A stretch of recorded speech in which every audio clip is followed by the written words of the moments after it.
Le lac était d'un blanc immaculé à notre arrivée vendredi soir, toujours argenté, préservé du chaos du monde. Ce chalet, niché au milieu de pins majestueux et enveloppé par le doux silence de la nature, avait toujours été mon sanctuaire. Un coin de paradis de 8000 mètres carrés que mon grand-père Warren m'avait légué par testament. Camille l'appelait notre échappatoire. Et ce mot lui avait toujours semblé juste. Échapper aux emails, aux échéances, aux textos passifs-agressifs de sa mère, au dernier drame de Lévi. Ici, nous n'étions que tous les deux. Silence et lumière du feu. Des livres à moitié lus, du vin à moitié bu, des rires qui ne semblaient pas forcés. Nous arrivions avec les courses, laissions nos téléphones dans le tiroir et laissions le week-end fondre autour de nous. J'ai garé le camion à côté du chemin de pierre que j'avais aidé grand-père Warren à poser 20 ans plus tôt, avant que l'arthrite ne lui engourdisse les mains. Le même chemin qu'il avait l'habitude d'emprunter pieds nus, souriant comme le vieux loup qu'il était. Camille était déjà à l'intérieur, déballant vin et provisions, fredonnant quelque chose que je ne reconnaissais pas. Pendant quelques minutes, les petits pois me parurent à nouveau solides. Réels. Elle me tendit une bière et nous montâmes sur la terrasse, regardant l'eau refléter l'or crépusculaire du début de soirée. Cet endroit ne change jamais, dit-elle doucement en se penchant vers moi. C'est exactement pour ça que je le garde, murmurai-je. Et pendant un instant, j'eus l'impression d'être à nouveau en phase. Mais la paix, j'ai appris, est fragile. Elle ne se brise pas d'un coup. L'expression est subtile et lente. Le dénouement a commencé plus tard dans la soirée, lorsque le téléphone de Camille a vibré 3 fois de suite. Elle y a jeté un coup d'œil, a froncé les sourcils, puis l'a retourné sans dire un mot. Je n'ai pas insisté. Pas sur le moment. Je me suis dit que ce n'était rien. Peut-être une conversation de groupe, un drame au travail, ou un texto ivre d'un ami de son club de lecture. Mais quand je suis sorti sur le porche pour vérifier le barbecue, j'ai entendu sa voix par la fenêtre ouverte de la cuisine. Basse, irritée. Non, Lévi, pas ce week-end. Ce n'est pas juste vide. C'est notre espace. Tu n'y as pas droit juste parce que tu veux changer d'air. Je me suis figé, pince serré dans ma main, le barbecue sifflait derrière moi, de la fumée s'élevait dans les arbres. Je n'ai rien dit en rentrant. Je n'ai pas demandé. J'aurais dû. Samedi matin, elle l'a mentionné en passant.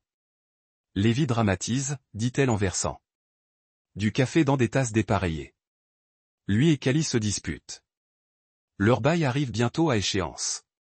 Il est juste stressé. Assez stressé pour poser des questions sur le chalet. Elle lève un regard coupable. Il plaisante. Tu sais comment il est. C'est ça le truc. Je ne savais pas. Les blagues de Lévi sont toujours un peu cinglées. Il est du genre à rire en testant jusqu'où il peut pousser quelqu'un. Le petit frère de Camille, 31 ans, au chômage, couchant sur le canapé, et soudain, jouant à la maison avec Cali, sa petite amie par intermittence, visiblement enceinte et traînant un bambin. Lévi ne plaisante pas à moins d'avoir envie de quelque chose. Je le savais. Camille le savait aussi. Même si elle ne le disait pas à voix haute, dimanche après-midi, je l'avais déjà oublié ou essayé. Nous étions de retour en ville, nos sacs déposés devant la porte. Je regardais un match en mode silencieux pendant que Camille parlait à sa sœur sur haut-parleur dans la pièce d'un accent grave côté. C'est là que je l'ai entendu à nouveau. Le nom de Lévi. Suivi de Cali, suivi des mots, espace. Puis, bonnes écoles, puis, lac. J'ai coupé le son de la télé. Quand Camille a raccroché, j'ai demandé d'un ton neutre, il parle encore du chalet? Elle s'est assise lentement à côté de moi, enroulant son alliance autour de son doigt. Il veut juste un nouveau départ. Ce n'est pas mon problème. Ce ne sont que des paroles. Non, ce n'est pas le cas. Tu connais ton frère. Il ne fait pas que parler. Il teste. Il sonde. Il insiste. Elle n'a pas répondu tout de suite. Elle s'est juste adossée au canapé et a fixé le plafond comme s'il contenait des réponses. J'ai vu sa mâchoire se serrer, ses lèvres serrées, ce qui m'a fait comprendre qu'elle pesait quelque chose derrière son silence. Il ne s'arrêtera pas, ai-je dit. Encore. Elle n'a rien dit. Je suis resté debout, arpentant le tapis. Camille, cet endroit n'est pas qu'un bien immobilier pour moi. C'est celui de mon grand-père. Ses mains sont dans chaque clou, chaque planche. On se levait à 5 heures du matin pour pêcher sur ce vieux tapis. quai.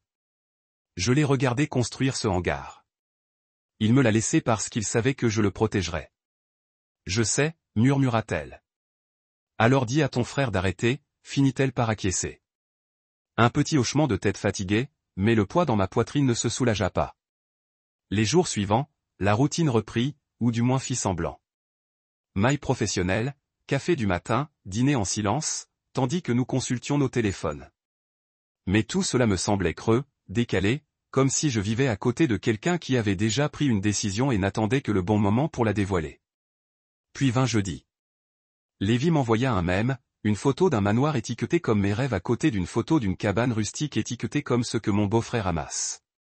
Sans contexte, juste ça avec un emoji rieur. Je ne répondis pas. Je jetai mon téléphone sur le comptoir et regardai par la fenêtre, la ville bourdonnant en contrebas comme un tambour de guerre lointain.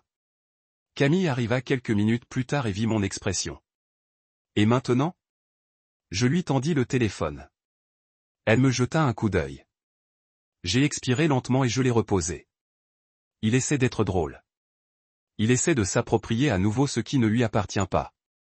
Elle ne l'a pas défendu, mais elle ne m'a pas défendu non plus. Ce soir-là, j'étais assise seule dans le bureau, feuilletant de vieilles photos. Grand-père Warren et moi sur la balancelle du porche, le chalet baigné par la lumière dorée. Je me souvenais de sa voix, éraillée par l'âge, mais forte de certitude. Tu te tais ici, mon garçon. Ne laisse pas le bruit te le voler. Je n'avais pas réalisé à l'époque que le bruit ne viendrait pas d'inconnus. Il viendrait de la famille. C'était la première nuit où j'ai dormi sur le canapé. Non pas parce qu'on s'était disputé, mais parce que je ne pouvais plus faire semblant. La paix avait un prix. Et je sentais que j'allais le découvrir à quel point il était élevé. Les dîners du dimanche chez les parents de Camille s'accompagnaient toujours d'un code vestimentaire tacite mais rigide. Pas en termes de vêtements, mais de posture, de ton, de sujet. Marlène dirigeait sa maison comme un décor de théâtre. Chaque chose à sa place, les émotions. Les plats étaient présentés comme dans une émission culinaire. Victor, toujours le présentateur silencieux, contribuait par des grognements et des hochements de tête approbateurs, tandis que Lévi jouait toujours les voyous. Camille et Camille se sont glissés dans ce moule de filles comme une mémoire musculaire. Manière parfaite, tenue parfaite, silence parfait, le rôti était trop sec, le vin trop sucré. Mais j'ai mâché, siroté et souri, car on attendait ça de moi. J'ai laissé Marlène parler de la rénovation de son jardin et Victor partager ses anecdotes de golf recyclé. Puis Lévi s'est adossé à sa chaise avec ce sourire narquois qui m'a fait frémir. Vous savez, il s'est mis à faire tournoyer son vin comme s'il l'avait mérité. Cali et moi sommes passés devant le lac la semaine dernière. Magnifique là-haut. Paisible. Idéal pour les enfants. Camille n'a pas levé les yeux de son assiette. Marlène rayonnait. C'est une terre pratiquement vierge là-bas. Tous ces grands espaces et cet air pur. Exactement. Dit Lévi. Cali disait que ce serait parfait pour que le petit Elia commence. L'école. Et avec le bébé qui approchait, il laissa cette phrase pendre comme un appât. Je ne mordis pas.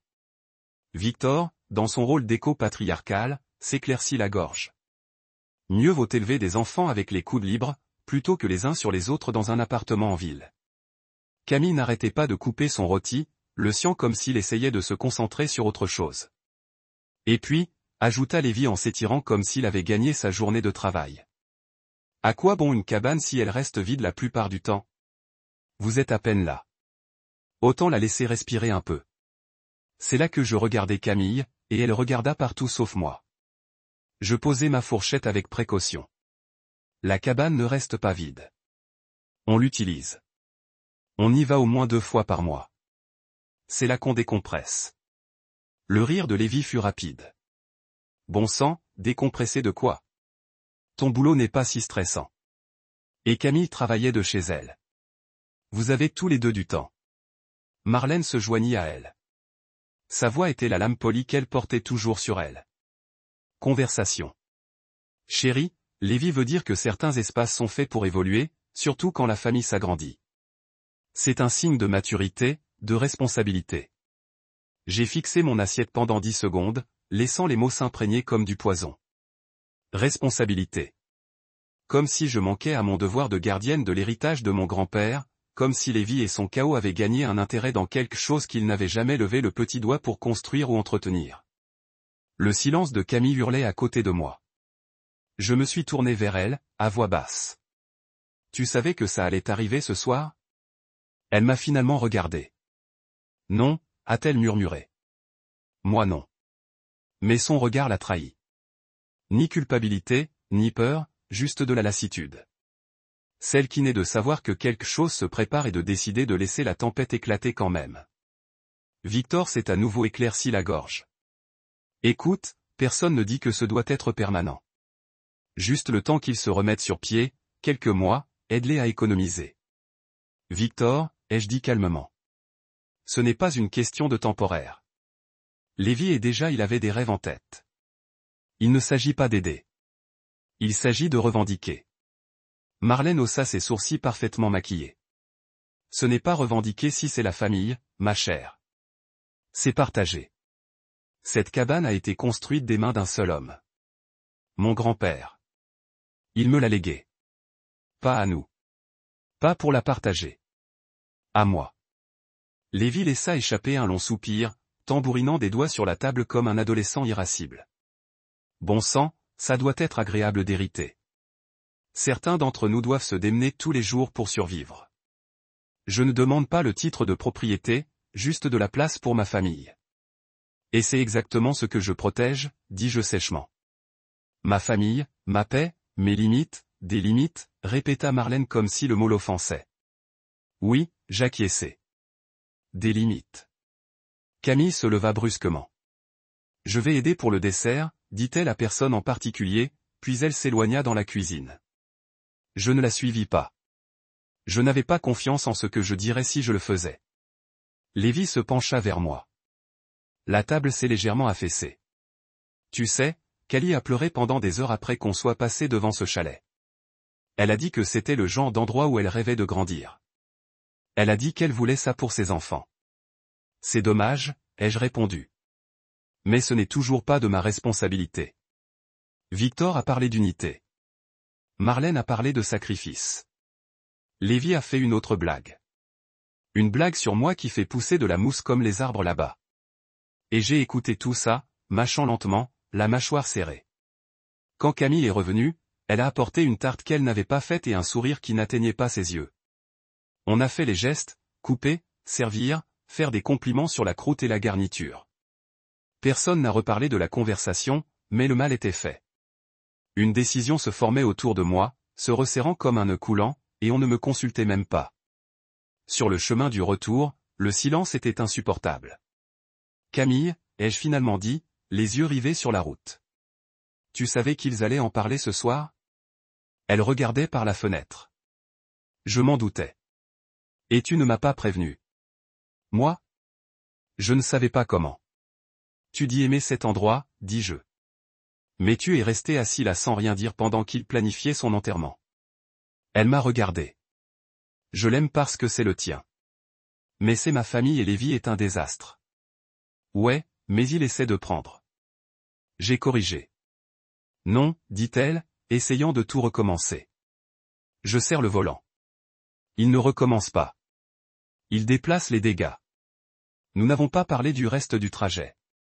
De retour à la maison, elle est allée directement dans la chambre.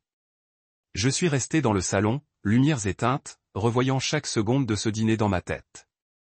Le ton, les implications, les allusions coordonnées. Ce n'était pas spontané. Cela avait été orchestré comme une embuscade subtile avec des graphiques, de la culpabilité, le silence comme arme la plus acérée. J'ai alors compris que je n'avais pas seulement affaire à un beau-frère manipulateur. J'avais affaire à une cellule familiale qui croyait que le silence pouvait éroder la propriété. Ce partage n'était pas un geste. C'était une transaction. Et on attendait de moi que je signe sans protester. Mais j'ai appris quelque chose à cette table, quelque chose de précieux. Je ne défendais pas seulement une propriété. Je défendais une frontière qu'ils essayaient de brouiller. Et si je ne la traçais pas bientôt, à l'encre, ils allaient emménager, tout réorganiser et me convaincre que c'était censé être ainsi. C'était un jeudi. Rien de spécial. Le genre de journée où l'on passe inaperçu, email, 2 appels Zoom consécutifs, reste de pâtes de la veille. Camille avait une réunion l'après-midi, et j'étais en train de réviser un document de politique lorsque la sonnette de notre appartement a sonné. J'ai jeté un coup d'œil à l'horloge. 15h12. Pas de livraison prévue. Pas de SMS de Camille. J'ai appuyé sur l'interphone. Allô? Yo, c'est Lévi. Surprise. Mon estomac s'est noué. Je n'ai pas répondu. Je les ai fait entrer comme si j'étais en pilotage automatique, puis je suis resté près de la porte, sentant déjà ma paix intérieure se défaire fil par fil. Le frère de Camille ne croyait pas aux limites. Il croyait qu'il fallait tester les limites de la tolérance. On frappa avec trop d'enthousiasme. J'ouvris la porte et Lévi se tenait là, avec ce sourire idiot. Casquette de baseball retournée, sweat à capuche à moitié ouvert comme s'il avait encore 19 ans. Derrière lui, Cali, enceinte de 6 mois, le ventre bombé sous une robe de maternité lavande. Leur petit, Elia, se tortillait dans ses bras, un jus de fruits dans une main et une girafe en peluche dans l'autre. « Salut mec », dit Lévi comme si nous étions des colocataires de fac réunis après des années de séparation. On était juste dans le quartier. Je m'écartai lentement pour les laisser entrer. Vous habitez à 40 minutes. Lévi rit. La circulation était agréable. Cali me fit un sourire trop large pour être désinvolte. Cet endroit est tellement mignon. Je n'y étais jamais allé. Il n'y avait ni nourriture, ni en cas près, aucun avertissement. Je n'avais même pas passé l'aspirateur, mais Lévi s'affala sur le canapé comme si c'était le sien et commença à zapper les chaînes en mode silencieux, comme s'il avait un rendez-vous important à venir, mais qu'il ne voulait pas partir. Pas encore. Cali se dirigea vers le mur de la galerie que Camille avait aménagé l'automne dernier. Des photos de nous au chalet, des clichés encadrés du lac, du feu allumé au crépuscule, de nous emmitouflés dans de la flanelle, riant sous le porche. Waouh, dit-elle doucement, presque pour elle-même. Elles sont magnifiques. Ce chalet est magique. Je fermai mon ordinateur portable et me plaçai à côté d'elle, la regardant pointer une photo en particulier. Camille pieds nus sur le quai. Ses mains s'étirèrent, capturant la lumière du soleil entre ses doigts. Celle-ci? On dirait la paix, demanda-t-elle en se tournant vers moi. Comment est le district scolaire là-bas? Je clignai des yeux. Et Elia, ajouta-t-elle rapidement. Enfin, on rêve tout haut. Mais j'ai lu que le comté avait certaines des meilleures écoles publiques de l'État et que c'était calme, non? Pas très loin d'une épicerie. J'ai regardé vers le couloir, espérant presque que Camille sortirait et arrêterait tout ça. Mais elle ne l'a pas fait. Elle était toujours en ligne. Sa voix résonnait derrière la porte close, calme, confiante, professionnelle. La Camille que j'avais épousée. Celle qui m'avait dit un jour qu'elle ne voudrait jamais vivre dans un endroit qu'elle n'avait pas construit elle-même. Et maintenant, son frère plantait un drapeau dans mon esprit. Cali n'arrêtait pas de feuilleter les photos sur mon téléphone après que je le lui ai tendu, essayant de ne pas être impoli, mais j'ai été pris au dépourvu et je l'ai rendu quand elle m'a demandé si elle pouvait en voir plus. Elle a balayé comme si c'était le sien, comme si ses souvenirs lui appartenaient aussi. Son regard s'est arrêté sur une photo de la véranda avec les rocking chairs que j'avais restaurés 2 étés auparavant. On pourrait mettre une petite aiguille de jeu ici, a-t-elle réfléchi à voix haute. Et peut-être une petite table à colorier. Elia a laissé tomber son sachet de jus et s'est mis à pleurer. Elle le secouait doucement, murmurant des mots apaisants, mais elle ne s'arrêtait pas de parler. On rêve, c'est tout, a-t-elle répété, avec plus d'insistance cette fois. On parle juste. Rien de sérieux, mais ça semblait sérieux. Chaque phrase qu'elle prononçait était fondée. Loin d'être décontractée, calculée, habillée de sourire et d'une fausse modestie, Camille est apparue 20 minutes plus tard, l'air indéchiffrable. Elle a embrassé Elia sur la joue et a serré Cali dans ses bras, puis s'est assise à côté de Lévi sans un mot. Il s'est reculé comme un roi regagnant son trône. Je te l'avais dit, on passe, a-t-il dit. J'arrive pas à croire qu'on n'ait jamais traîné ici avant. Camille a souri, les lèvres pincées. Je me suis assise en face d'eux et je n'ai rien dit, car je ne pouvais pas me défaire du sentiment que quelque chose avait changé. Ce n'était pas une visite de courtoisie. C'était une reconnaissance. Lorsqu'ils sont finalement partis, Cali a fait un signe de la main polie, et Elia endormi sur son épaule. J'ai fermé la porte et me suis tourné vers Camille. On savait qu'ils allaient venir. Elle me tournait le dos tandis qu'elle rinçait un verre dans l'évier. Il a dit, peut-être. Je ne pensais pas qu'il viendrait. Je me suis rapproché. Il ne rendait pas seulement visite à Camille. Callie a posé des questions sur le district scolaire. Elle avait planifié toute cette conversation. Elle est enceinte, a-t-elle répondu. Elle fait son nid. Ils sont débordés. Ils envahissent. Elle se tourna alors vers moi, les yeux fatigués. Que veux-tu que je fasse? Leur crier dessus. Les chasser alors qu'elle tient un bébé dans ses bras et qu'elle est enceinte de 8 mois. Non, dis-je d'un ton neutre. Je veux que tu défendes ce lieu que nous avons tous les deux reconnu comme sacré. Ses bras croisés sur sa poitrine. Tu crois que je me fiche de la cabane? Tu crois que ce n'est pas difficile pour moi aussi? Je pense, dis-je lentement. Tu laisses ton frère transformer ton silence en consentement. Camille s'assit au bord du comptoir. Ce n'est pas si simple. Il a du mal. Mes parents lui mettent la pression. Ils pensent que si on l'aide, peut-être qu'il finira par se montrer à la hauteur. Je la fixai du regard. Tu crois que lui donner tout ce qu'il veut le fera enfin grandir? Silence. Je ne t'en veux pas, ajoutai-je. Je suis en colère que tu me laisses seul pour protéger quelque chose que nous étions censés protéger ensemble. Elle soupira. C'est plus facile pour toi. C'est ton grand-père, ton nom sur l'acte de propriété. Tu as une encre. J'ai juste les gens qui me regardent comme si j'étais cruel de ne pas partager. Et tu me regardes comme si j'étais cruel de tenir bon. Elle ne répondit pas.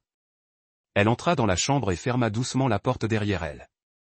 Ce soir-là, j'étais assise dans le salon, lumière tamisée, à faire défiler les photos dont Lévi avait plaisanté une semaine plus tôt. J'ai relu son mème sur la captation du chalet. J'ai écouté la voix de Camille dans ma tête, lors de dîner précédent. Silence quand elle aurait dû parler, reculant quand elle aurait dû se rapprocher. Et j'ai compris quelque chose que je n'avais pas compris auparavant. Tout le monde n'a pas envie de te prendre à bras le corps. Certains le font avec un sourire, une faveur, une visite parfaitement chronométrée. Ils débarquent, ils admirent, ils suggèrent, puis ils te culpabilisent de résister. C'était le genre de vol dont personne ne parle. Et il était déjà à mi-chemin de ma porte d'entrée. L'invitation est arrivée sous la forme d'un texto de Marlène. Décontracté en apparence, mais plein de sous-entendus dès que je l'ai lu. On pense avoir une petite discussion en famille dimanche à 15 heures. J'espère que tu pourras venir. Pas d'émoji, pas de chaleur, juste de l'attente. Camille l'a vu par-dessus mon épaule en sirotant son café. Elle n'a rien dit. Je n'ai rien demandé. J'aurais dû me méfier d'entrer dans une maison comme celle-là sans être préparé. Mais je nourrissais encore un espoir naïf que ce serait peut-être ce que Marlène prétendait, une conversation, un échange courtois. Au pire, une heure passive-agressive de regards gênés et de politesse feinte. Ce ne fut pas le cas. Nous sommes arrivés à 15 heures pile. Le salon de Marlène avait été réaménagé. Le canapé reculé, une table pliante dressée devant, comme dans une petite mairie. Au centre, un ordinateur portable ouvert avec un tableur à l'écran. À côté, une pile de documents imprimés. Au fond, un plateau d'eau de concombre et de biscuits sans gluten que personne ne touchait. Mes yeux balayèrent la pièce du regard. Lévi était déjà assis, les mains jointes en un geste moqueur. Marlène se tenait en tête de l'équipe, telle une animatrice de séminaire. Merci à tous les deux d'être venus, dit-elle en joignant les mains devant elle. Victor grogna depuis son fauteuil, les bras croisés, l'air indéchiffrable, mais penchant pour la désapprobation. Nous pensions simplement qu'il était temps d'aborder le sujet tabou avant que quelqu'un ne soit blessé. Blessé, demandai-je. Choix de mots intéressants. Marlène m'ignora. Elle fit un geste vers Lévi et Callie. Ils traversaient une transition difficile. Nouveau bébé, précarité de l'emploi, augmentation de loyer. Mais ce qu'ils ont, c'est du potentiel et une famille. Deux choses qu'il ne faut jamais gâcher. Callie prit un mouchoir sur ses genoux et s'essuya les yeux. Tout à fait cul. Je sais combien ça doit être difficile d'ouvrir son cœur et ses biens aux autres, dit-elle d'une voix douce et répétée. Mais on ne cherche pas à abuser. On veut juste tenter sa chance. Un endroit où Elia pourrait courir sans entendre les sirènes par la fenêtre. Je gardais les bras croisés, sans rien dire. J'attendais Camille, j'attendais qu'elle intervienne pour dire « ce n'est pas bien ». Ce n'est pas à toi de demander ça. Mais elle ne le fit pas. Elle se tenait légèrement derrière moi, la mâchoire serrée, le regard baissé. Elle était devenue un élément clé de la production de sa propre famille. Lévi sortit une feuille de papier, oui, une copie papier, et commença à lire le classement des écoles du comté. L'école élémentaire de Maple Creek est parmi les 5 meilleures de l'État et Callie a déjà parlé à un pédiatre près du lac qui accepte de nouveaux patients. Tout s'aligne.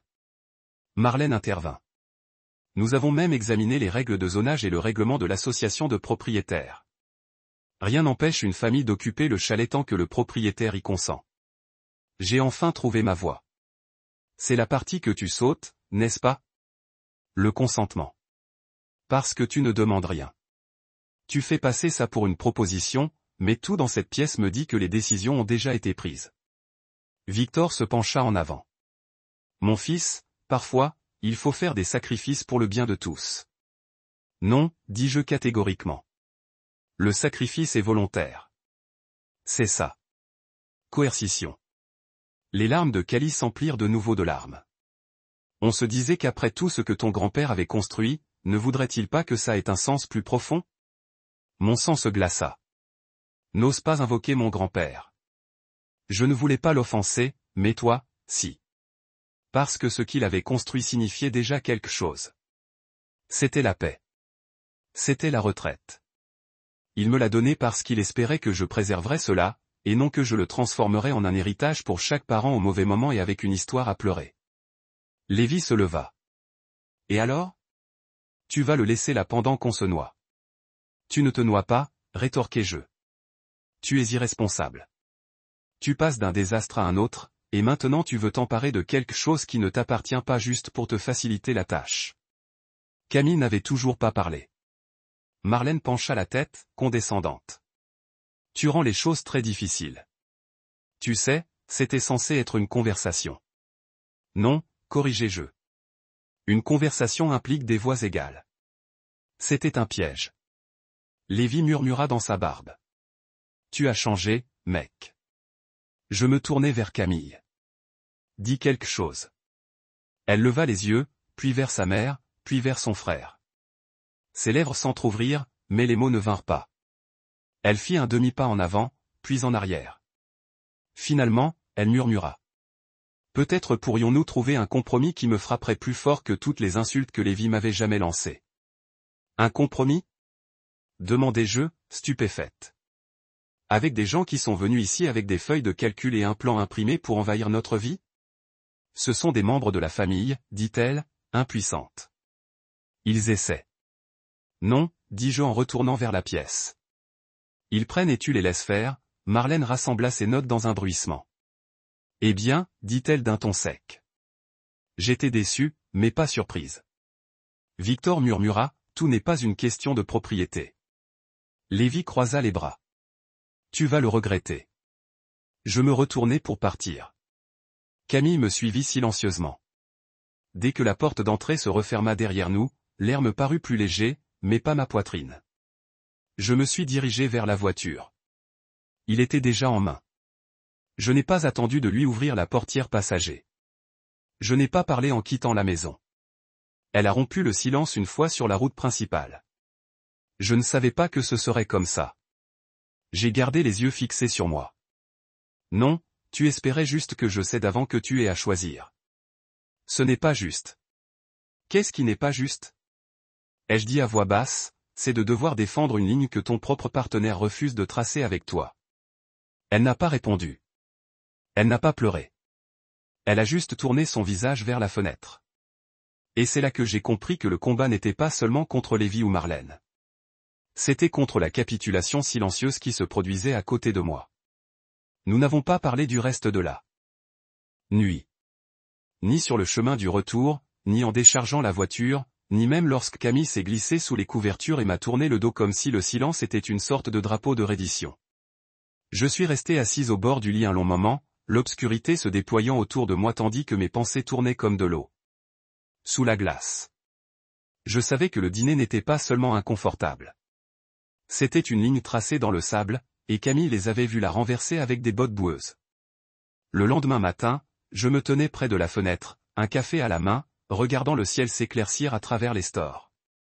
Camille finit par sortir de la chambre, les cheveux en bataille, vêtue du vieux sweat à capuche gris qu'elle piquait habituellement de mon côté du placard. Elle ne parla pas tout de suite. Elle ouvrit le réfrigérateur, le referma, s'appuya contre le comptoir comme si le silence allait tout dégeler. « Tu n'étais pas obligé de les humilier, dit-elle finalement.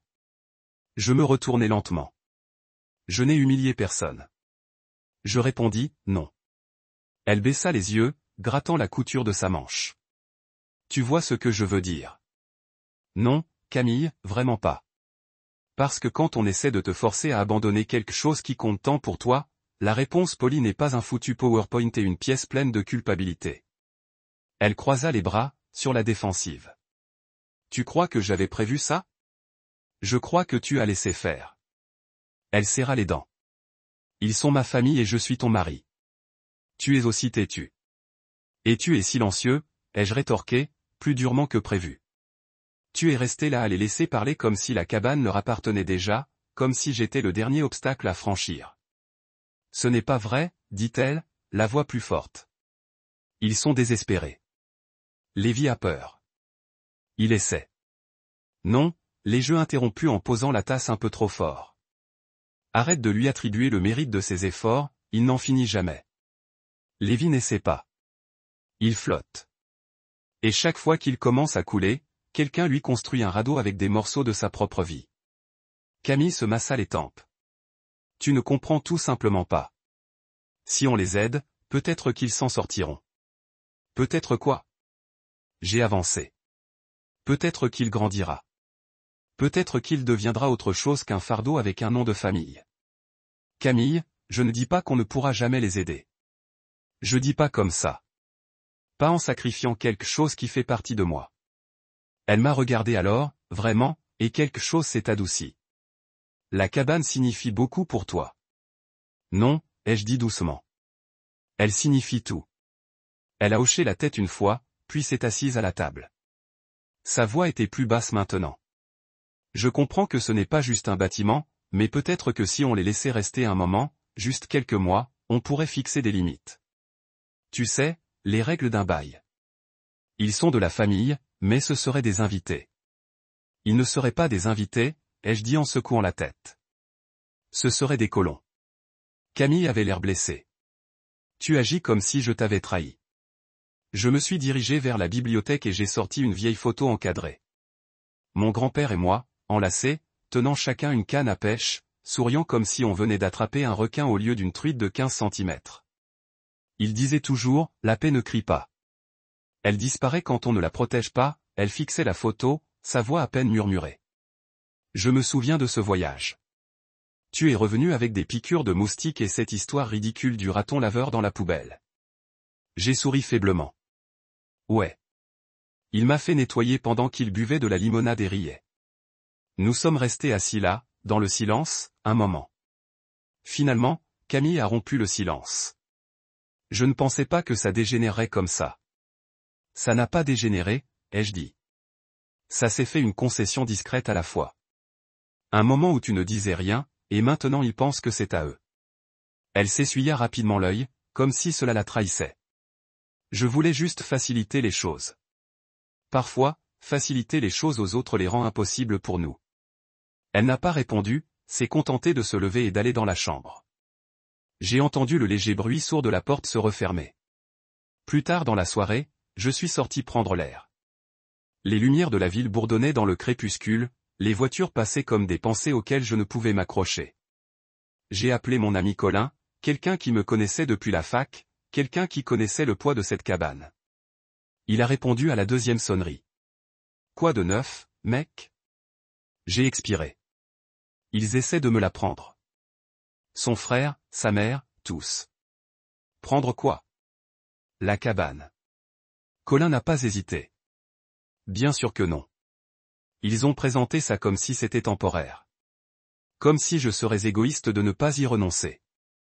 Ça te place, a-t-il dit. C'est l'héritage de Warren. Il l'a bâti pour toi. Je sais, mais Camille est coincée entre eux et moi. Et je ne veux pas la perdre. Tu ne la perdras pas, a-t-il dit fermement. Mais tu te perdras toi-même si tu ne poses pas de limites maintenant. Après avoir raccroché, je suis resté un moment sous le lampadaire, le froid me serrant la chemise.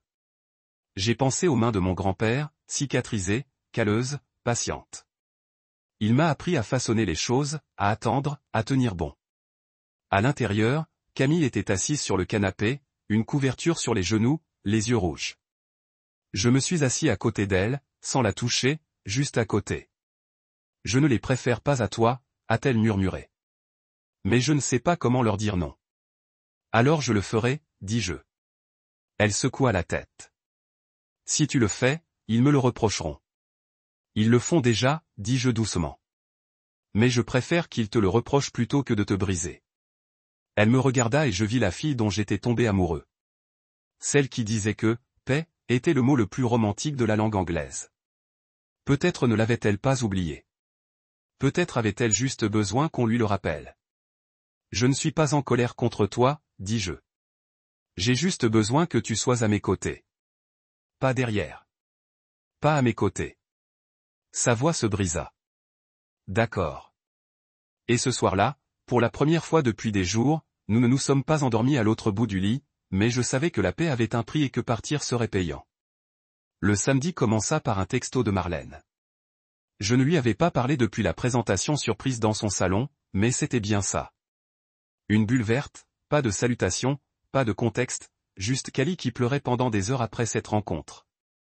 J'espère que tu es fier. J'ai fixé l'écran, le pouce sur le clavier, puis j'ai éteint le téléphone sans répondre. Fier? Non, je ne l'étais pas. J'étais épuisé. Et je savais reconnaître la culpabilité quand je la voyais instrumentalisée. Marlène ne m'a pas contacté parce qu'elle se souciait des sentiments de Cali. Elle m'a contacté parce qu'elle voulait que je me soumette. Parce que la culpabilité, quand la vérité échoue, est l'outil que les gens comme elle utilisent pour percer la surface. Camille est entrée dans la cuisine, portant à nouveau mon sweat à capuche. Les cheveux en bataille. J'étais fatigué. Elle n'a pas mentionné le message. Je savais qu'elle l'avait vu aussi. Elle est restée silencieuse pendant que nous préparions le petit déjeuner ensemble. Pas tendue, juste prudente. Comme si elle avançait entre des champs de mine en espérant que l'un d'eux ne se déclenche pas. Nous venions de nous asseoir quand son téléphone a sonné. Elle a jeté un coup d'œil à l'écran, puis a répondu sur haut-parleur. Salut, Lévi. J'ai siroté mon café, sans même faire semblant de ne pas écouter. Salut, Cam. La voix de Lévi est arrivée, joyeuse, presque optimiste. Alors, je voulais juste te dire qu'on a donné notre préavis à l'appartement. Je me suis figé. Camille a cligné des yeux. Quoi? Ouais. On a dit au propriétaire qu'on déménageait à la fin du mois. Ça ne sert à rien de payer pour 2 appartements quand on sait où on va, pas vrai? Camille m'a regardé, horrifié. Lévi, personne n'a accepté quoi que ce soit. Il a ri. Cam, allez. On sait tous que Julien est difficile. Il finira par changer d'avis. En plus, Cali a déjà commencé à regarder des échantillons de peinture pour la chambre de bébé. Elle pense à un vert tendre avec des bordures blanches. Super cosy. Je suis resté là, le cœur battant. J'ai mis le haut-parleur. Camille n'a pas bougé. J'ai tendu la main et appuyé sur le bouton. Lévi, j'ai dit. Tu as donné ton préavis sans notre consentement. Julien, mec, calme-toi. Ce n'est pas comme si on cambriolait l'appartement. On s'est juste dit que ce serait plus facile de prendre les devants. Tu sais, commencer à planifier. Tu veux dire commencer à squatter? Ai-je rétorqué.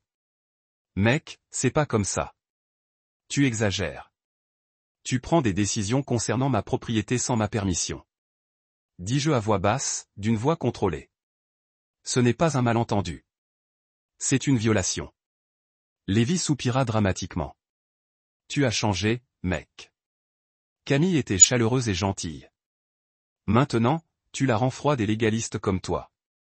Je serrai les mâchoires. Dis ce que tu as vraiment envie de dire. Je dis que grand-père Warren aurait honte.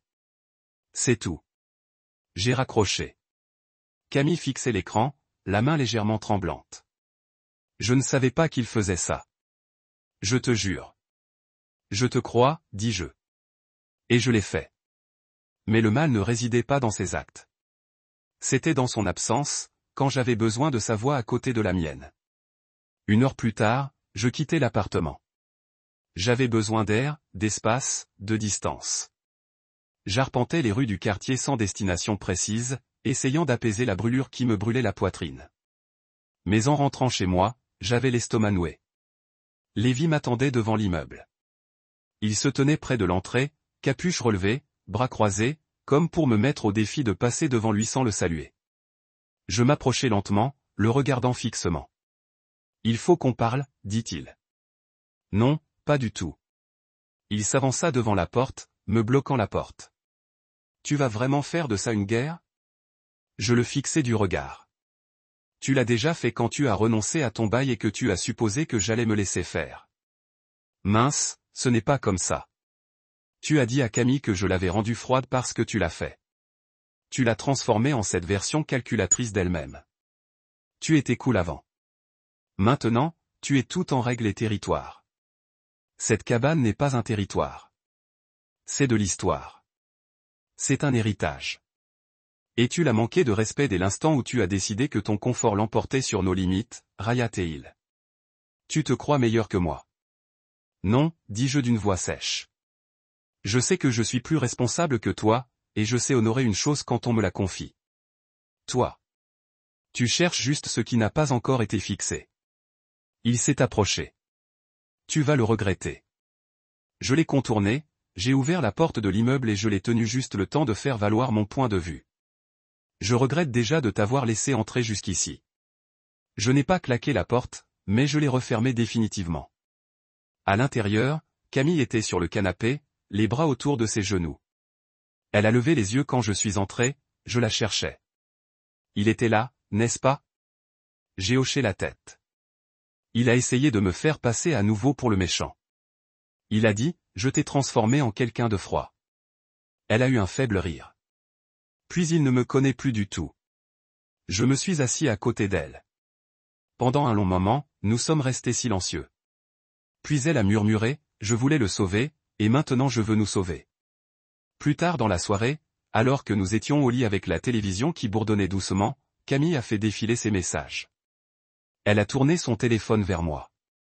Kali lui avait envoyé une photo, un plan numérique d'une chambre d'enfant. Il y avait des pastels.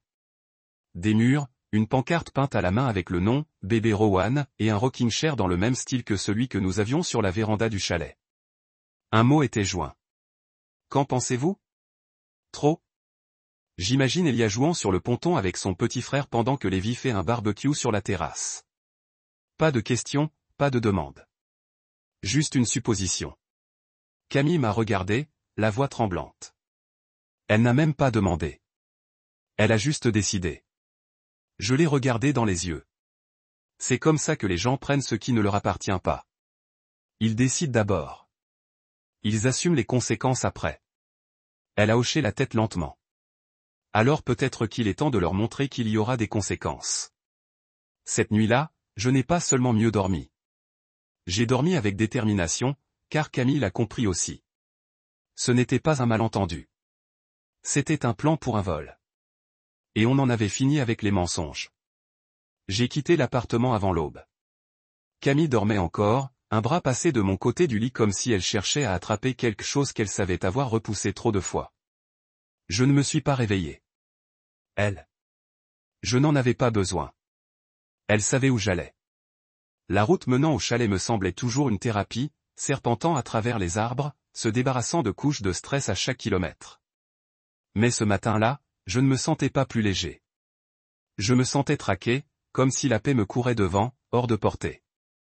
Au moment où j'ai tourné sur l'allée de gravier, la poussière tourbillonnant derrière mes pneus, mon cœur battait la chamade d'une manière qui n'avait rien à voir avec les virages de la route. Et puis je l'ai vu. Un camion de déménagement garé en plein milieu de l'allée, comme s'il était le maître de l'endroit. Un Levis Silverado rouillé était garé à côté, vitres baissées, des emballages de snacks vides sur le tableau de bord. J'ai freiné brusquement. Du gravier a giclé sous mes pneus. Mon pouls a explosé dans mes oreilles. Personne ne m'avait prévenu. Pas d'avertissement, pas d'appel, juste l'occupation. Je suis sorti, mes bottes crissant le gravier, le souffle court et visible dans la fraîcheur matinale. La porte d'entrée du chalet était grande ouverte. J'entendais de la musique à l'intérieur, une chanson pop entraînante sur la famille ou l'amour ou n'importe quel mensonge mielleux dont ils avaient besoin pour se sentir justifiés. J'ai monté les marches du porche comme si je franchissais une ligne qui était la mienne et qui était maintenant pleine d'empreintes de pas. À l'intérieur, l'air sentait la peinture et la sueur. Callie était au milieu du salon, un pinceau à la main, appliquant soigneusement un bleu pastel doux sur les murs que j'avais poncés à la main 2 étés plus tôt. Elle s'est retournée en m'entendant. Son visage s'est illuminé de ce qu'elle a dû prendre pour de la chaleur. « Oh, a-t-elle dit. Trop décontracté, trop lumineux. J'espérais que tu arriverais tôt. Mieux vaut voir ça en personne. » J'ai cligné des yeux. « Excusez-moi. » Elle a fait un geste autour de la pièce. Nous avons choisi Brise du Lac. Ni trop audacieux, ni trop fade. Et Lévi a dit, tu aimes toujours cette pièce. La façon dont la lumière entre par les fenêtres à l'est. Alors, on a pensé que la chambre d'enfant devrait être ici. La chambre d'enfant. J'ai regardé derrière elle. Un berceau, encore à moitié assemblé, était appuyé contre le mur. À côté, il y avait un berceau, une poussette pliée, des boîtes à couches empilées près de la cheminée. Quelqu'un avait déjà accroché une pancarte en bois avec l'inscription « Home Sweet Home » sur le seuil de la cuisine. Je la fixais, la gorge sèche. Puis Lévi arriva dans le couloir, un mètre ruban à la main et un paquet de cache-prise non ouvert. « Yo » dit-il avec un sourire narquois, comme si c'était une émission de rénovation, et que j'étais l'heureux invité. On s'est dit qu'on avait évité la cohue. Tu sais, cette chambre d'amis au fond. On va la transformer en chambre d'Elia. Il avait déjà choisi le lit qu'il voulait. Ma voix était d'acier. Sors. Lévi cligna des yeux. Quoi? Tu m'as entendu? Sors de ma cabine. Callie s'avança, son ventre effleurant l'air entre nous comme une barrière. Julian, s'il te plaît. Je sais que ça a l'air énorme, mais on s'est dit que si tu pouvais juste le voir, voir à quel point ça compte pour nous. Tu comprendrais. Je comprends parfaitement, dis-je en fixant Lévi du regard. Tu n'as rien demandé. Tu n'as pas attendu. Tu as supposé. Tu construis une vie entre des murs qui ne sont pas les tiens. Lévi rit, nerveux. Camille dit que tout ira bien. Non, ai-je rétorqué. Elle ne l'a pas fait. Il sortit son téléphone, tapota rapidement du pouce, puis me le tendit. Un texto de Camille. Une capture d'écran. Il disait, on pourrait peut-être parler de leur laisser un peu d'espace, juste un moment. C'est elle qui a envoyé ça. Il dit d'un air suffisant.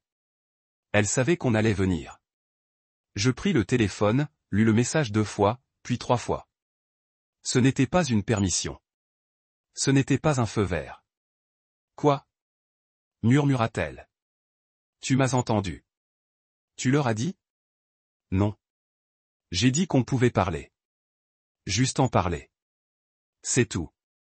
Je n'ai jamais? Julian, je jure que je ne leur ai pas donné la permission. Tu es sur haut-parleur, dis-je en regardant Lévi droit dans les yeux. Tu veux répéter ce que tu viens de dire? Le visage de Lévi rougit. Écoute, mec. Elle nous a donné de l'espoir. C'est tout. Tu rends la situation plus dramatique que nécessaire. Cette fois, j'ai approché le téléphone de Callie. Camille t'a-t-elle dit d'emménager? Bégaya Callie. Elle a dit qu'elle avait dit qu'elle était plutôt disposée à aider. C'est tout. Alors pourquoi y a-t-il un panneau au-dessus de ma cuisine qui dit « Chez moi » Ils n'ont pas répondu. La voix de Camille a brisé les parasites. Dis-leur de partir, Julian. Tout de suite. Lévi a levé les mains. Fais-toi rendre. Bon, calme-toi. Pas besoin d'appeler la police. J'ai ouvert les contacts de mon téléphone et j'ai commencé à faire défiler la liste. Il a ri, incrédule. Tu es sérieux? Tu appelles la police pour ta propre famille. Non, j'ai dit que j'appelais le shérif pour les intrus. Les yeux de Callie se sont remplis de larmes. S'il te plaît, je suis enceinte. Alors tu aurais dû te méfier, ai-je dit en appuyant sur le bouton. Lévi s'est précipité en avant. Attends, Julian, allez. Tu ne peux pas faire ça. Pense à Camille. Pense au bébé. Tu aurais dû penser à Camille avant de mentir avec son nom. La ligne était établie. J'ai donné mon nom et mon adresse à l'agent, et je lui ai dit que j'avais des occupants non autorisés qui refusaient de quitter une propriété privée. Quand j'ai raccroché, le silence était si épais qu'on s'en étranglait. 20 minutes plus tard, un adjoint est arrivé. Calme, large d'épaules, sans chichi. Lévi s'est immédiatement lancé dans une comédie. C'était un malentendu. On est de la même famille. Mes sœurs l'ont épousé. On pensait qu'il était de mèche. L'adjoint s'est tourné vers moi. Ce sont vos locataires? Non. Avez-vous un écrit qui dit qu'ils sont autorisés ici? Non, parce qu'ils ne le sont pas, l'adjoint s'est tourné vers Lévi et Cali. Alors, vous avez deux options, partir volontairement maintenant ou être accusé d'intrusion. Le visage de Cali s'est décomposé. Lévi avait l'air de vouloir frapper quelque chose, mais ils ont fait leur bagage en silence, furieux. Je suis resté sur le porche pendant qu'ils chargeaient le camion. Aucun des deux ne m'a regardé de nouveau, mais je ne cherchais pas d'excuses. Je cherchais la paix. Et cette fois, je ne laisserai pas passer un seul mot. Je suis resté sur le porche même après que le camion de déménagement eut disparu derrière les pins. Mon souffle embrumait l'air, le silence plus lourd que le gravier qui continuait de se déposer dans l'allée. Le vent agitait les arbres juste assez pour me rappeler que c'était censé être la paix. C'était censé être à moi. Et l'espace d'un instant, je me suis laissé aller à l'ironie amère, les gens qui partageaient mon nom de famille étaient ceux dont je devais le protéger. À l'intérieur du chalet, les vapeurs de peinture persistaient. Le bleu doux des murs semblait inoffensif pour un œil non averti, mais pour moi, c'était une intrusion aux couleurs pastel. J'ai ouvert toutes les fenêtres, démonté le berceau, emballé les boîtes de couches et décroché le panneau « Home Sweet Home », comme si j'effaçais un graffiti sur une pierre tombale. Quand j'ai eu terminé, la pièce me semblait à nouveau stérile. Inachevée, reconquise. Mais je n'étais pas assez stupide pour croire que c'était fini. Mon téléphone vibrait dans ma poche. Camille, ai-je décroché, toujours debout dans le salon désormais vide. Ils sont partis, demanda-t-elle, emballés et escortés, ai-je dit sèchement. Son soupir était audible. Je ne pensais pas qu'il le ferait vraiment. Je ne pensais pas que Cali le laisserait aller aussi loin. Il se moque de ce que nous pensons, Camille. Ils ne se soucient que de ce qu'ils peuvent supporter. Et pendant trop longtemps, ils ont cru que le silence valait permission. Je suis désolé, dit-elle d'une voix fragile mais sincère. J'aurais dû arrêter avant que ça n'arrive. J'ai trop laissé passer. Tu n'es pas la seule, ai-je répondu. Mais ça se termine aujourd'hui. Il y eut un silence. Alors, qu'est-ce que tu vas faire? J'ai regardé les fenêtres ouvertes, la lumière affluant comme un soulagement. Je vais officialiser ça. Plus tard dans la soirée, je suis passé au commissariat de police en ville. L'adjoint Mercé, celui-là même qui était venu plus tôt, était assis derrière le comptoir, sirotant un café et griffonnant quelque chose sur un petit bloc-notes. Il a levé les yeux en me voyant. « Vous êtes ici pour porter plainte ?» demanda-t-il, plaisantant à moitié. « Pas cette fois », répondis-je. « Mais j'ai besoin d'un avertissement officiel pour intrusion. Je veux que Lévi et Cali soient légalement interdits de retourner au chalet.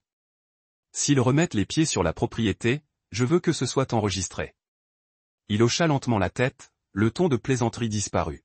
« On peut déposer ça. Vous êtes le propriétaire légal ?» Je lui tendis l'acte. Le nom de Warren barré proprement, le mien imprimé en dessous. « Compris, dit-il. Bon, prévenez-les par courrier et par téléphone. S'ils tentent quoi que ce soit après ça, la situation s'aggrave. » Bien. De retour au chalet, j'ai changé les serrures. J'ai remplacé les serrures avant et arrière par des pennes dormant haute sécurité, ajouté des gâches, et même renforcé les encadrements de porte. Puis j'ai appelé un entrepreneur en qui j'avais confiance et j'ai fait installer des caméras de sécurité. Une dans l'allée, une au-dessus du porche, une autre sur l'entrée arrière. Je connaissais Lévi. Je savais le genre de rancune qu'il nourrissait. Je ne me contentais pas de les enfermer dehors. J'effaçais toute illusion quant à leurs revendications. Il faisait nuit quand j'ai terminé. Je suis resté dehors sur le porche, j'ai téléphoné. Quand la sonnerie retentit à nouveau. Les parents de Camille. Je laissai sonner. Puis, à la troisième sonnerie, je décrochai Julien. La voix de Marlène devint immédiatement sèche. Tu as appelé la police pour ta propre famille. J'ai gardé un ton calme. J'ai appelé la police pour des gens qui ont cambriolé ma propriété. Ils ne sont pas entrés par effraction. Ils avaient toutes les raisons de croire. Ils n'avaient aucune raison. J'ai dit qu'ils avaient des droits. Ce n'est pas la même chose. La voix de Victor résonna en arrière-plan, trop forte pour être ignorée. Tu as embarrassé cette famille. Tu as fait passer Camille pour une traîtresse. Non, dis-je. Camille a fait un choix. Et tu n'as pas le droit de le réécrire. La voix de Marlène baissa, mordante. Ce n'est pas fini. Tu penses que verrouiller une porte te rend juste? Ça fait de toi un diviseur. Lévi est aussi ta famille. Il n'est pas sous ma responsabilité, dis-je. Et si tu m'appelles à nouveau pour le défendre, je vous bloquerai tous. Tu détruis cette famille, siffla-t-elle. Non, dis-je d'une voix neutre. Définitive. Je ne vais pas me laisser détruire. J'ai raccroché. Une ligne, un avertissement. C'était tout ce qu'ils auraient. Je n'étais pas fier. Je n'étais pas triomphant. Je me sentais propre. Et ça suffisait. Le lendemain matin, Camille est arrivée. J'étais encore en train de balayer le porche quand sa voiture est arrivée. Elle est sortie, les cheveux attachés, vêtue d'un jean et d'un sweatshirt usé qu'elle gardait ici. Pas de maquillage, pas de performance, juste elle. On n'a rien dit au début. Elle a regardé autour d'elle, a vu les nouvelles serrures, la caméra fixée au-dessus de la porte, les sacs poubelles remplis de fournitures pour bébé et la décoration pastel empilée près de la balustrade. Ils ont vraiment essayé de construire une vie ici, a-t-elle dit d'une voix creuse. Ils ont essayé d'en prendre une. Elle a hoché la tête. J'ai parlé à Kali hier soir. Je n'ai pas réagi. Elle a pleuré de nouveau. Elle a dit que je devrais avoir honte. Elle a dit que c'était l'occasion de rassembler tout le monde. J'ai secoué la tête. S'il s'agissait d'unité, ils auraient commencé par l'honnêteté. Camille a regardé. Et pour une fois, il n'y avait aucune tension dans son regard, seulement de la clarté. Je lui ai dit qu'elle n'était pas la bienvenue ici. J'ai dit la même chose à Lévi. Il m'a hurlé dessus, m'a traité de sans-cœur. Et toi, qu'as-tu dit? J'ai dit, je comprends enfin ce pourquoi tu te bats. Cela m'a arrêté. J'ai posé le balai. Et toi? Elle s'est approchée, sa main effleurant la mienne. Je croyais que les limites signifiaient isoler les gens. Maintenant, je comprends que cela signifie protéger ce qui compte. Et je les ai laissés te mettre au pied du mur. Je ne recommencerai plus. Le vent s'est levé, faisant bruisser les arbres comme des applaudissements. Nous sommes rentrés, nous nous sommes assis sur le canapé et avons simplement existé un moment. Pas de projet, pas de décision, juste le poids de tout ce que nous venions de protéger. Plus tard, j'ai appelé mon avocat et j'ai rédigé un avis d'intrusion officiel. Il serait remis à Lévi et Kali par écrit. J'en ai fait des copies, que j'ai classées dans un dossier intitulé « Sécurité », juste à côté de l'acte de propriété, au cas où. Je ne savais pas s'ils réessayeraient, mais s'ils le faisaient, ils n'hésiteraient pas. Ils en subiraient les conséquences. Car parfois, un appel, une ligne, un avertissement était le seul langage que les gens comme eux comprenaient. Le silence qui suivit la tempête n'était pas paisible. Il était chargé. Chaque texto, chaque appel, chaque conversation avait désormais une nuance. Comme si tous les membres de la famille de Camille tenaient un couteau dans le dos et souriaient entre leurs dents. Tout a commencé avec l'appel de Marlène. Je ne comprends vraiment pas pourquoi tu as dû envenimer les choses, dit-elle, la voix tremblante d'un chagrin théâtral. Tu aurais pu m'appeler, appeler Victor. On aurait pu en discuter comme des adultes. Marlène, dis-je d'un ton neutre. On a discuté. Tu as tenu une réunion et présenté un plan complet comme si j'étais à 2 doigts de me rendre. Ce n'était pas une discussion. C'était une embuscade au ralenti. Elle a ignoré la correction, la voix crispée. Tu as humilié Lévi. Tu as blessé Kali. Ils ont raconté à tout le monde que tu les avais fait sortir comme des criminels. Sa mère m'a appelé en pleurs. Je ne les ai pas obligés à charger ce camion, ai-je dit.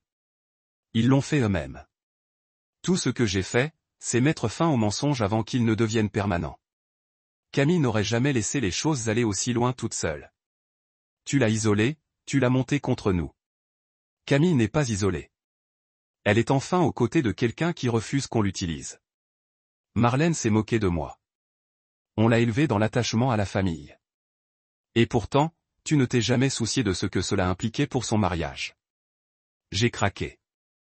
J'ai raccroché. C'était la première vague. La suivante est venue de Victor. Un appel bref. Sans préambule. Tu es allé trop loin. Il a dit, je ne me suis pas embêté avec les civilités. Alors? Les garçons font des erreurs. Ils repoussent les limites. Il n'a pas insisté, ai-je répondu. Il les a balayés du revers de la main. Il a menti, manipulé et tenté de prendre ce qui n'était pas à lui, et tu étais derrière lui. La voix de Victor était plus froide que je ne l'avais jamais entendue. Tu as transformé Camille en quelqu'un que nous ne reconnaissons pas. Non, ai-je dit, tu la vois enfin sans que tu la contrôles. Clic mardi, toute la famille élargie était au courant. La tante de Camille, Donna, a laissé un message vocal disant « On brisait les liens du sang ». Sa cousine Angela a envoyé un message passif-agressif invitant à se souvenir d'où l'on venait. Même Rachel, la meilleure amie d'enfance de Camille, a envoyé un texto pour dire qu'elle espérait que nous trouverions Grèce dans nos cœurs. Grèce? Où était Grèce quand ils ont essayé de détruire quelque chose de sacré pour moi? Quand ils nous ont souri au nez et ont dessiné les plans d'une crèche sans jamais demander si le terrain était alloué, Camille a tout géré avec une détermination tranquille. Elle n'a pas discuté, ne s'est pas défendue. Elle a simplement bloqué ce qui devait être bloqué et ignoré ce qui méritait le silence. C'était une facette d'elle. Je ne l'avais jamais vue auparavant. Ni froide, ni vengeresse, juste claire. Un soir, nous étions assises sur le canapé de l'appartement, les lumières de la ville brillaient à travers les fenêtres, et elle a dit, ils réécrivent l'histoire. J'ai hoché la tête. C'est ce que font les gens quand ils perdent.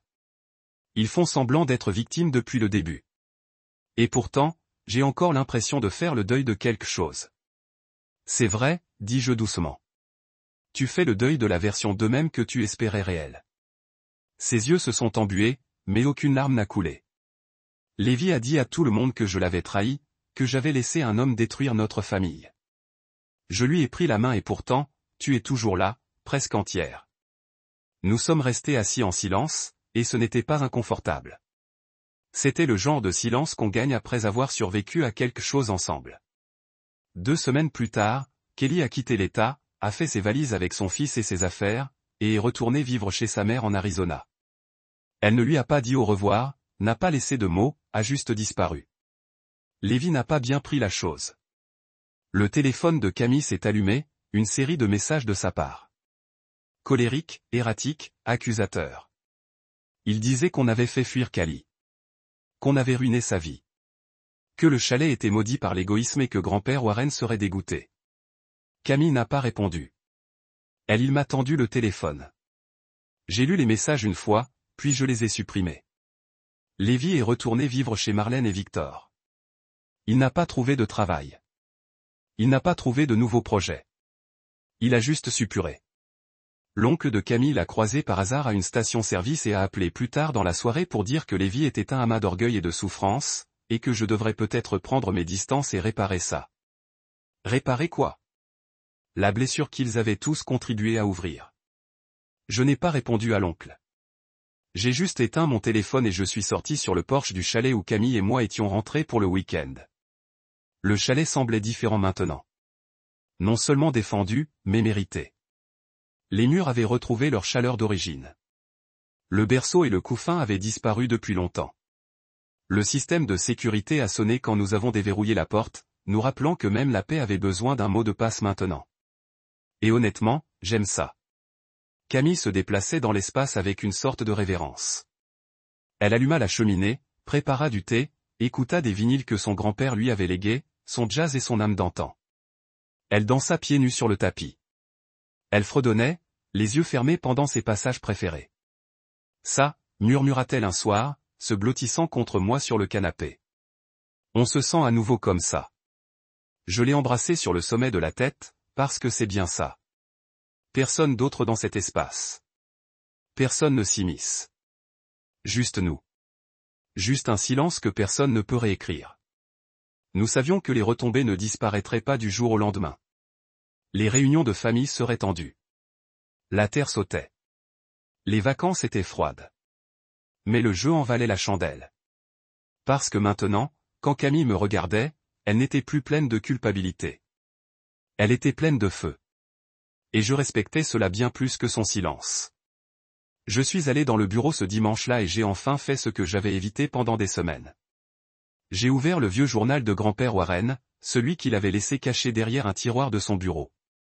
Camille l'avait trouvé des années auparavant, mais ne l'avait jamais lu. Elle disait qu'il lui semblait intime, sacré.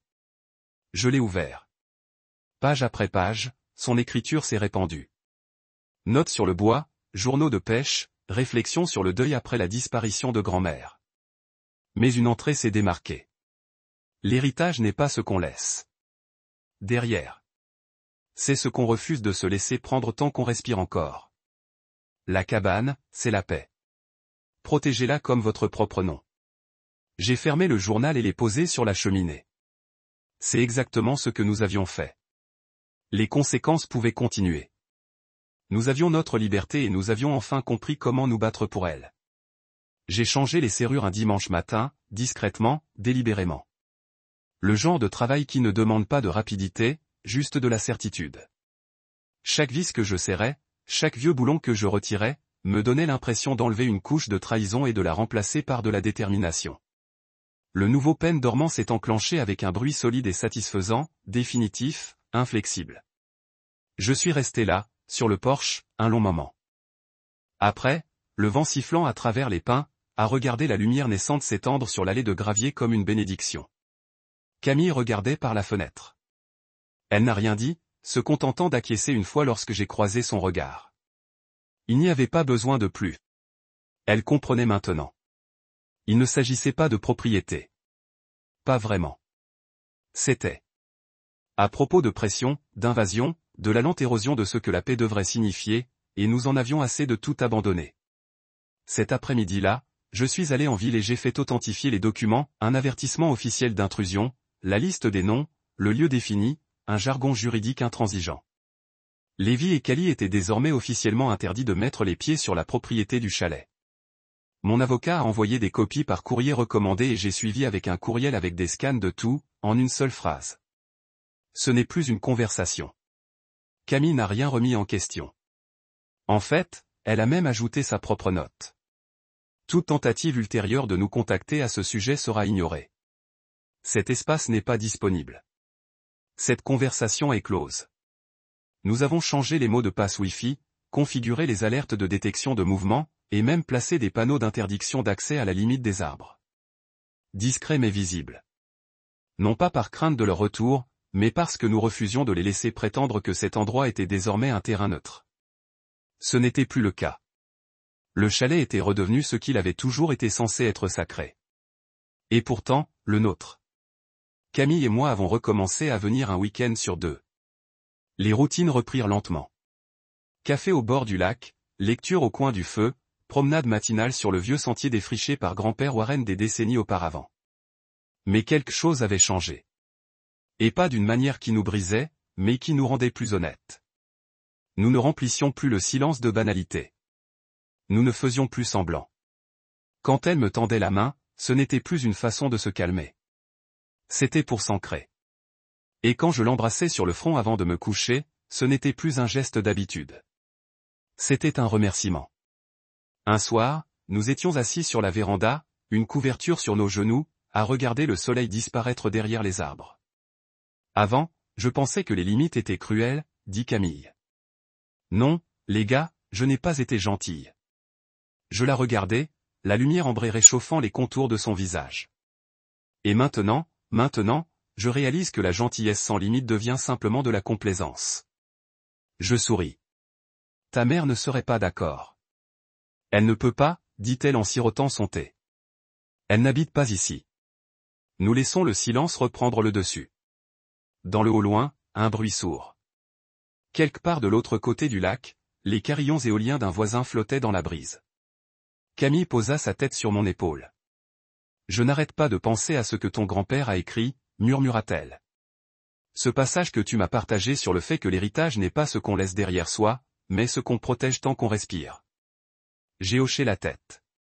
Il a construit cet endroit de ses mains.